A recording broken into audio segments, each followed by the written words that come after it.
Hello, मी मेघा. आज मस्त असं पिठलं आणि भाकरी करायचा बेत केला होता. त्यासाठी इथं कांदा, टोमॅटो, लसूण, मिरची, कोथिंबीर कापून घेतली होती. पण मला पिठलं व्यवस्थित जमत नाही, त्यामुळे मी बऱ्यापैकी करत नाही. पण आज खूप दिवसानंतर असं वाटलं की चला मस्त असं पिठलं करूया, जसं जमेल तसं करूया. इथं मी फोडणी बनवून घेतलेली आहे आणि मी आज वेगळ्या पद्धतीनं जरा बनवणार आहे.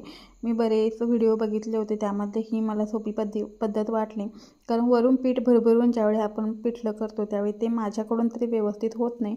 म्हणून मी आधीच पिठामध्ये चांगलं पाणी टाकून पीठ मिक्स करून घेतलं आणि मग फोडणीमध्ये टाकून थोडंसं पाणी टाकून वाफवून घेतलं आणि खरंच खूप छान पिठलं झालं होतं. आणि सोबतच मग बाजरीची भाकरीसुद्धा करायला घेतली. आता हे पीठ बरेच दिवसाचं आहे, म्हणजे 8-10 दिवस झालेले आहेत पिठाला. त्यामुळं भाकरी जरा चिरत होती आणि गरम पाणी मी घेतलं नव्हतं, माझ्या लक्षात नव्हतं. नंतर वाटलं की गरम पाणी थोडंसं घ्यायला पाहिजे होतं. त्यामुळं भाकरी काय फुगली नाही, पण चवीला पिठलं खूप छान झालं होतं.